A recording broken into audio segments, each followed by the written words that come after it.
নমস্কাৰ ছাত্ৰ ছাত্ৰীগণ, তোমালোকক মই গোলাকাৰ দাপোনৰ চিহ্ন পতাৰ বিষয়ে ক'বলৈ ওলাইছোঁ। অৱতল আৰু গোলাকাৰ দাপোন দুই প্ৰকাৰ। অৱতল আৰু উত্তল দাপোন। অৱতল দাপোনৰ ক্ষেত্ৰত লক্ষ্যবস্তু দূৰত্ব লক্ষ্যবস্তু দূৰত্ব ইউ মানটো নিগেটিভ ধৰা হয়, অৰ্থাৎ ঋণাত্মক চিন বহে তাৰ আগত। প্ৰতিবিম্ব দূৰত্ব ভি আগত ঋণাত্মক চিন বহিব। প্ৰকাশ দৈৰ্ঘ্য এফৰ আগত ঋণাত্মক চিন বহিব। আৰু ভাঁজ ব্যাসাৰ্ধ কেপিটেল আৰে বিজু আহে। ভাঁজ ব্যাসাৰ্ধৰ আগতো কি হ'ব? ঋণাত্মক চিন বহিব। তাতে উত্তল দাপোনৰ ক্ষেত্ৰত লক্ষ্যবস্তু দূৰত্ব ইউটো ঋণাত্মক হ'ব, ঋণাত্মক চিন দিব লাগিব তাৰ আগত। প্ৰতিবিম্বৰ দূৰত্ব ভি ধনাত্মক হ'ব।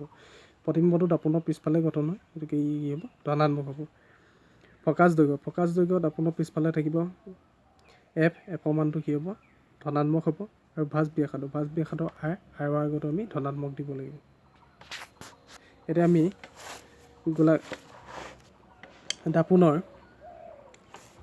দাপোনৰ সূত্ৰটো আমি উলিয়াইছোঁ, দাপোনৰ ফৰ্মুলাটো।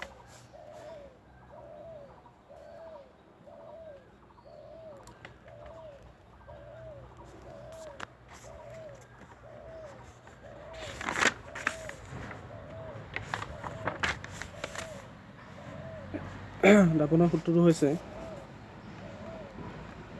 সূত্ৰটো হৈছে 1/u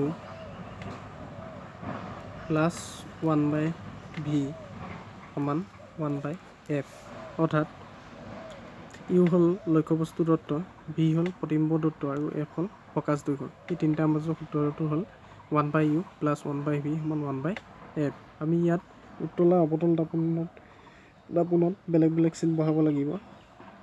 ইউ সদায় ঋণাত্মক হয়, ইউ মানটোৰ আগত সদায় ঋণাত্মক চিন দিব লাগিব। ভি আগত আমি অৱতল দাপোনৰ ক্ষেত্ৰত ঋণাত্মক হ'ব আৰু উত্তল দাপোনৰ ক্ষেত্ৰত ধনাত্মক হ'ব। আৰু এফটো অৱতল দাপোনৰ ক্ষেত্ৰত ঋণাত্মক হ'ব আৰু উত্তল দাপোনৰ ক্ষেত্ৰত ধনাত্মক হ'ব। আমি এনেদৰে প্ৰশ্নটো চাই পিনে আমি ইয়াত বহাই পিনে সমাধান কৰিব পাৰিম। ঠিক আছে।